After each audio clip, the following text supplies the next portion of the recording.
Moving on to linebacker. So this one was kind of tough. Big fan of Reggie Hughes. Big fan of Kylan Salter, right? Caden's little brother that we talked about. But I think I like Martavius French. And again, what is really cool is I'm starting to get a little bit used to the number 37. Um, what up, Northside? How's it going, man? Glad you joined us. Yeah, cool, cool. Yeah, yes, sir. But yeah, what French brings though, I mean, that dude is an absolute monster. Um, Tackling machine. We'll see where he goes. I know someone asked me on the spot. Right now I have a grade on him as a 6th or 7th rounder, but again, that is nothing to to scoff at right there. The NFL game is so much different on every single level than the college game. I don't think a lot of people understand that. It wasn't until maybe recently that the game the game of what you're looking at in the NFL is confusing. We see all these different types of things. We see these, this linebacker was good in college. Well, okay, great. That's fantastic. They were. But the speed of the NFL, the way everybody does things, even just looking at a coverage diagnosis is extremely difficult. What are they running? Cover 3 sky, cover 3 cloud. Uh, who's the robber? What's the rat look like?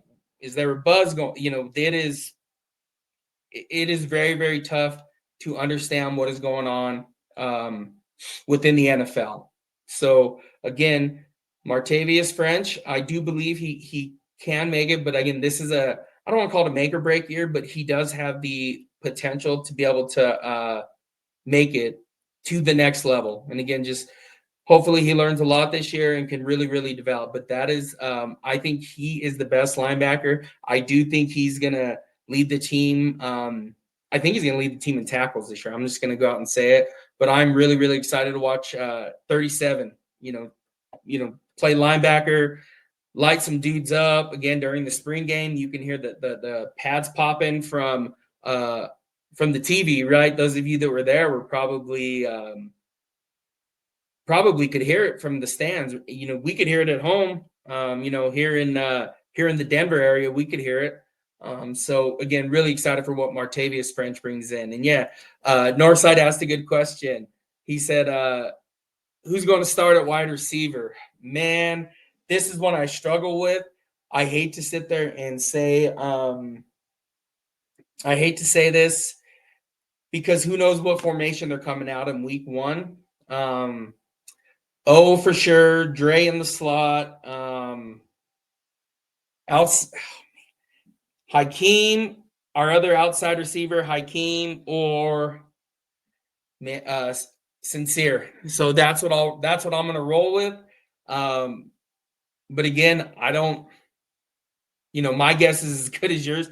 That is the deepest room within on the Colorado roster. So again, just something to monitor. But again, I'm really excited. You can tell talking about those wide receivers. I start smiling from ear to ear to start hearing about who's starting, and that wide receiver room really.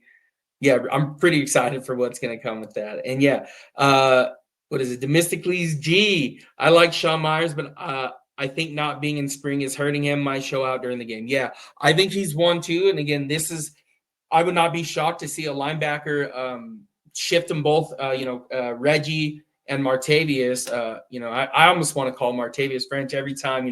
Do the French Montana thing every time. But he, what I do think though is Sean Myers and Kylan Salter at some point might come in on when you definitely know those 3rd and longs. Or even those 2nd downs when passing plays coming in, or even that personnel that comes in. Yeah, I'm excited. I think you'll see him and Sean Myers and Kylan Salter as well a lot on the field together. Those two dudes can cover. I did see they were asking Sean Myers. I don't remember who it was, but he came across one of my feeds, and I was like, man, that dude is he looks like a linebacker, so a very athletic, fast linebacker. So I'm pretty yeah, I'm excited. I mean, like we've talked about, those of us who follow Colorado know that this is the deepest team that Prime has had. Again, the star power is gone for sure. But again, it makes room for new stars, right? Like Omarion, even Caden Salter. He's gonna have a big year. I'm really, really excited for that. So but yeah, and again, confused at wide receiver. Man, me too. I don't know what they're gonna do there, but it is a good problem to have for Colorado right now. Um, whatever I think it's almost, whatever you want to do, whatever you guys want to do, throw someone out there. But I don't think you can go wrong one way or the other. And at least we have depth at linebacker. I saw, yep, yeah, absolutely. I saw London dropping into coverage. Yeah, that is fantastic though. Uh London is another guy. It's like, man, like I forget about even those younger guys, right? So you had, what was it, 13 or 14 total freshmen that came in last year. But again, those are high end freshmen. But we talk about, the high floor, meaning, that they're going to be good, but it just depends on what they want to do. So, but yeah, I'm really excited about the linebacker position. It is one of the underrated, that again, in my opinion, the most underrated position group with the Buffs this year. Um, Here's a good one. Let's see. Cover song challenge. Do you think they should limit Juju to only 4 games played to redshirt him and give him another season to play since he should be a high school senior? Yeah, I mean, I've thought about that. This is one, my wife and I will sit there and I'm like, man, I don't know. Should they play Juju? Should they not? Um, I don't know. I don't know. I just, even when you hear him talk, the maturity is, um, yeah, the maturity with Julian Lewis is very mature for his age, but you don't want him out there and to throw him in the fire too early. I don't know how many of us have watched, and again, let's just, be completely honest. The Big 12 is not the SEC, but if you watch that SEC Saturday, whatever it was called, on Netflix, you saw, you saw DJ Lagway get thrown in there. And there was a point, I think they were at Tennessee, and he just like, like on the sideline, and he even explained it, that kind of looked freaked out. And that's DJ Lagway, 5-star recruit. He didn't come out early. So again, they have to be careful what they do with Julian. So I don't think he redshirts. The only way he does is if it's a good thing if he does somehow, because that means Caden Salter is having a hell of a year. So that would be the only way that he would redshirt, in my opinion. Let's see. I don't know if we are good or the cornerbacks are not good. The backfield has me nervous. Yeah. Again, just take those videos we see of camp with a grain of salt. Just, yeah, I would watch those. Just be careful with them. Again, DJ McKinney has all the talent in the world. Preston Hodge, one of the best nickel corners in the country. And again, like we talked about, that other cornerback position is up for grabs, right? I had RJ there, but who knows? And again, they have Makari Vickers, former 4-star, behind him. They do have players that, and again, what is overlooked with this is Colorado has tons of 4-stars behind somebody else on this roster. And again, I know a lot of the time people get lost with the portal and don't really realize where these players were when they started. Again, these kids could transfer for any single reason, right? Like being homesick or don't like the coach or whatever it may be, right? There's tons of things now that the players can do, but Colorado has depth everywhere. And almost, and I want to say almost at every single position, they have somebody goes down, there's the next player, or they're not performing where they need to perform. Somebody else can jump into that position and, get after it. Again, it's just all that some of these players, all they need is an opportunity. Colorado ain't winning nothing. Yeah, I mean, we'll see. We'll see. I'm a true believer in you win football games in the trenches. Colorado redid their trenches, and man, they have a monstrous, they have an SEC style, Big Ten style offensive line. Again, a lot of the time, Colorado last year, whether we know they were in 11 personnel last year. And again, sometimes that tight end was in.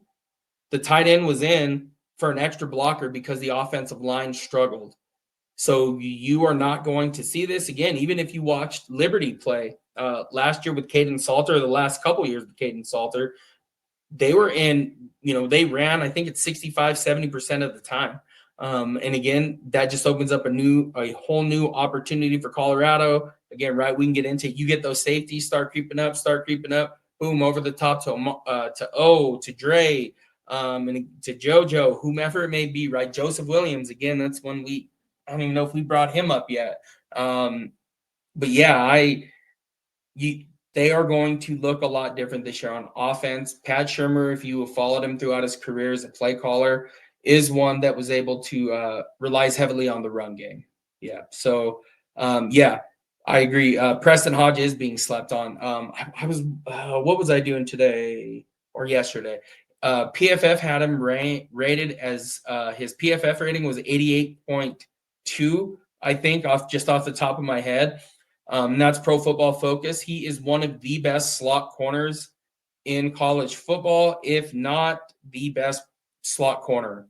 And again, watching Colorado play, tons of man-to-man defense. And again, which some people hate, depending on it. But if you can play man-to-man defense, get some pressure with your front four, that is a nightmare. That is a complete nightmare because you get four, you get pressure there, then you have seven in coverage. Yeah, Colorado, if they can do that, and again, if somehow, some way they were able to get Shador and Travis back, even Travis back this year, and again, he's the Heisman Trophy winner, right? But they even get Travis Hunter back this year. Man, I just, my head just starts to spin a little bit. Like, holy cow, they would be the Big 12 favorites right now, and it wouldn't be we would be talking more about this is a playoff football team, right? That are going to make the college football playoffs. So yeah, we'll see. Yeah, secondary is talented. Northside says I don't. Let me just pull this one up. Right, I don't think CU is going to play man to man. This is going to be a zone heavy defense. So they were in man to man 48%. No, that's not right. 58% of the time last year. I have to look that number up again. Yeah, I mean, I don't know. It just, I guess if you can play man to man, I would, or disguise, whatever it may be. But I do think Northside that they played a little bit too much man to man last year. Right as we seen it cost them against Kansas State with DJ Giddens running that wheel route outside with Shiloh, who was banged up. So yeah, but sometimes you gamble as a defense coordinator. And again, Robert Livingston, in my opinion, is one of the best defensive coordinators in the country. I'm really excited to see what he does. Let's see what this changes. I mean, maybe they played man to man because they knew we just go put Travis on an island. He does not need help. So maybe that's part of what they were thinking. Everybody else, we can double up, run some kind of games going on, whatever it may be, try to confuse on this side. But most of the time, Travis Hunter was he's a man-to-man defense most of the time. So, yes. Here's another one. Yeah, I agree with you, right? I'm concerned about Colorado's defensive tackles. That new Colorado line be whooping the ass in the run. Man, they're going to whoop a lot of people's ass in the run this year. So, it's the iron sharpens iron thing. Colorado is going to run the football this year. We got used to them running that spread. And again, they're still going to run a variation of the spread, but that spread offense that they ran last year was pass. And they kind of had to do that. And again, why wouldn't you when you have that receiving core and Shador Sanders is your quarterback? So, yeah, I do think it's not how bad the D line is playing. I just think it's the offensive the offensive line is really that good right now. So that's my opinion on it. But again, that's just my opinion on it. But I do think you'll see Colorado's defensive line get a much bigger push. Gabriel Lightfoot, right, coming in from Fresno State, who was a good player there. They have Jaheim Otis, like we talked about, Amari McNeil, Tawfiq. We didn't even talk about. For some reason, I left him out. He looks great in camp. Samuel Okunloa looks, Artem Walker. That defensive line is going to perform this year. And again, BJ Green, big loss, obviously, right? Deion Hayes transferring again. He was playing great before he got hurt, but that was kind of one that that the Buffs got over, after week 2, 3, whenever the injury occurred. But I am nervous about the defensive line. I will say that, but the talent is there. Rob Livingston, Warren, and again, more than anything, Warren Sapp will get the most out of these guys. So, so don't let it worry you too much. And again, we are going to see they're going to get a test right away with Georgia Tech. Georgia Tech runs the football. Hayes King is a hell of a quarterback. And again, I can't remember their running back's name, but you watch Georgia Tech's running back. He is that dude is a monster. So you'll be seeing him play on Sunday in some type of role. But he is a really, really good player. And then they have Rivers wide receiver outside. Colorado's going to have their hands full week 1. And again, we'll get into record prediction as we get closer to the season. Again, we're close, but I do want us to take I do want to go over the schedule review and expect what I see for the Buffs record moving forward for this year. So cornerback. So I know we got sidetracked there. Cornerback, my opinion, the best cornerback on the DJ McKinney. This was close. This was really, really, really close for me. Between DJ and Preston. Yeah, that was just tough because one of the hardest positions to play in all of football is cornerback and slot cornerback, depending on the scheme. But Preston Hodge, again, with that extra year with the JUCO rule, I think that was really tough. I almost want to go 1A, 1B. And again, I could have went 1A, 1B on a ton of these things, a ton of these positions, but I do like DJ. Again, one of the top 3 cornerbacks in next year's draft projection right now. But I think he's going to have a big year. He even showed out last year, what was it, his pick 6 against Oklahoma, and then took it to the house and had that fun end zone celebration. For a minute there, I actually thought that was Travis Hunter, and I was like, oh my God, like this should not be close for the Heisman. We were live at the game. It's actually, if you've been to Folsom, they still have the troughs in the bathroom. So I was sitting there and I just heard the crowd erupt, got on my phone, went to see what was going on. I'm waiting in the line, and I was like, oh, Travis Hunter got a pick. And then it was not Travis, it was DJ, but that was his touchdown celebration was pretty awesome last year. I think just watch those D. Colorado needs 1 to 2 big 320, 330-pound D tackles. Jaheim Otis is massive. So what is he? 6'5", 6'6", 330, 335. Lightfoot is what, about 315, 320. I should look up what Amari McNeil is, but yeah, downhill linebackers to Hughes and French are hybrids. Yeah, we'll miss those, right? Bentley, Levante Bentley would have 1, 2, 3 plays every game where you would just be like, man, I am so glad that I am up here and not running the football for the other team, because he would light dudes up, put them on their ass. So Levante Bentley is he's going to be missed with that aggressiveness, that attitude he brings to the team. But I do, in my opinion, Reggie Hughes and French are more suited for what the Big 12 is going to be this year. And again, that is no knock on them, anything like that. But I'm really excited for those two. Yeah. Yep. Northside.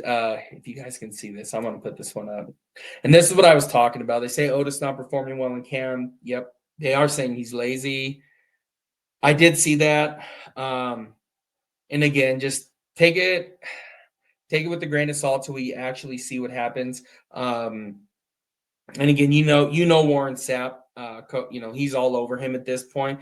That Jaheim Otis, that kid has the sky's the limit for that young man. So again, whatever it is that he needs to do, if they need to, if that is what is going on, again, I don't know. I'm not there every day. We just see the report. We just see the plays and people commenting on it. But again, we'll see. We'll see what that looks like come week one and once we get rolling in the season. But I do expect big things from Otis this year. I think he's going to have a massive year. Really excited that he is a Buff. And I was what was it, back in December, January, whenever he came in the portal. I was pretty I was pretty pumped. Really excited when he came. I was telling my wife about it. I was like, "You can't believe this, Jaheim Otis," and then and then sounds like Gabriel Lightfoot's coming. So again, one that is being slept on is Gabriel Lightfoot. So watch for him. Fresno State transfer. That dude is going to have a really good year. He's going to be one of those defensive tackles that don't put up humongous numbers, but he is going to do his job and do his job very well. Let's see. He reminds me of Barnes when he first got to Colorado, but as the season went on, Barnes flipped the switch, and Otis will go that same route. It'll click, but it'll take time. Yeah, and again, that's not a bad thing. Jaheim still has 3 years left, right? This year, next year, and the following year of eligibility. Again, if he can if there's anybody that can get to him, it's Warren Sapp, Prime. And just that locker room, just that culture that Colorado has created. Absolutely, absolutely. So we'll see what he does, but again, maybe it will take him whatever it is that's going on. And again, my hope is that we're just seeing some clips of what we don't know going on. Again, I'm always assume best intent, but I do think Jaheim Otis, the sky's the limit for that young man. So again, just hoping nothing but the best for him and that he's out there week one and having a massive game at defensive tackle, depending whether they play him or not. Again, I'm curious to see what the Colorado defense looks like this year as well. So yeah, we'll see what this has, the big season in store. And then last position real quick, safety. So yeah, this was a tough one because I love Tawfiq Bayard. Big fan of his, had a huge spring game. He was all over the place. Watching on TV, right? Again, those of you that were there in person, I bet that was really cool to see him play. And you guys, you could just key in on him.